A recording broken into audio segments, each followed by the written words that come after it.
All right, yesterday the president surprised the press and the nation when he walked into the White House press briefing room and addressed the verdict in the Zimmerman trial. Listen. When Trayvon Martin was first shot, I said that this could have been my son. Another way of saying that is Trayvon Martin could have been me 35 years ago.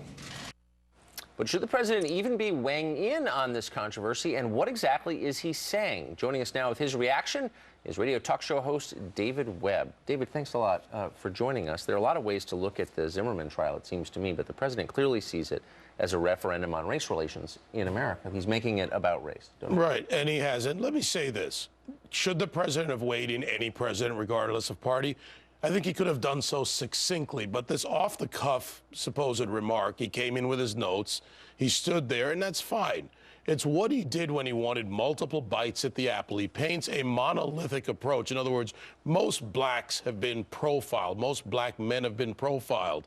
Well, how do you anecdotally assert that something has happened with millions of people? Has it happened? It's true. But what they want is the bites at the apple, that you're all within this monolithic block, therefore follow me along. I don't like it. Could he have done a 2 or 3 minutes and spoken? And by the way, he didn't speak to Zimmerman. He didn't speak to their families also in turmoil. So if he really wanted to speak to all Americans, he should have done so. And let's not ignore the political component of this with the rallies this weekend, that days after the verdict, the president comes out and off the cuff, quotes in the air, suddenly speaks on this issue. You cover politics pretty regularly, of course, on your radio show. Was there a political component to this? Some saying he had nothing to gain politically by going to the podium in this, and that it was really a moral speech that the president wanted to give. Does he stand to gain politically at all from this? Absolutely. And look, he's the president. Whenever a president speaks, it's political, no matter what. That's the nature of the job. That's the position.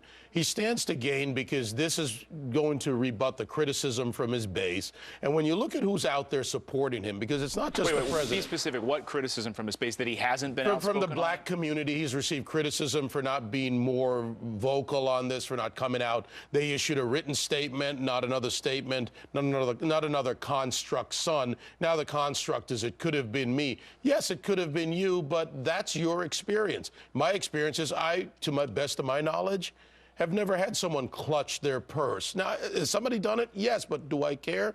If they did, no. It's what I do and how my actions are in any situation that matter to me. Do you think him speaking out, he talks about racial tension in the United States. Is it helping the cause or hurting? Is it causing more division?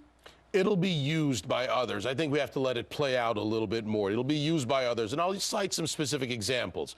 You've got Jesse Jackson saying that Florida is an apartheid state when it comes to stand your ground laws, when he's cited the numbers of how it's used by blacks, whites, and all others, and it belies, it rebuts his case. You've got Mark Morial, former mayor of New Orleans. Mark goes on TV and takes what the president said, race relations, Trayvon, and goes into it, and then throws in the voting rights and mischaracterizes the voting rights decision by the Supreme Court to try and gin up fear.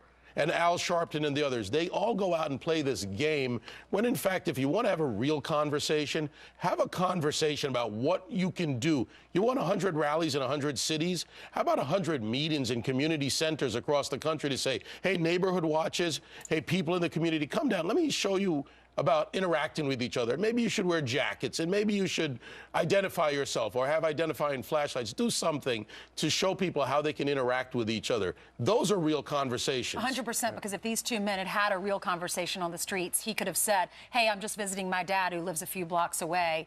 I'm safe. I'm fine. I live in the neighborhood. Right. I mean, Zimmerman, who knows what happened in those 2 minutes, but an interaction changes things. Exactly. And look, I've had the experience in college. I was jumped by a bunch of kids. It wasn't racial. They all happened to be white, as far as I know, and it didn't matter. I was getting my butt kicked. But I didn't have this long-standing animus afterwards that said, well, all white people are bad. It's what you do. And to the American people, it's time to reject the baiting and the Mark Morials of the world and the Jesse Jacksons, the Al Sharptons, who take what the president said. Let's not parse he took bites at the apple, but we can parse it. Let's focus on what we do to fix the problem. David Webb.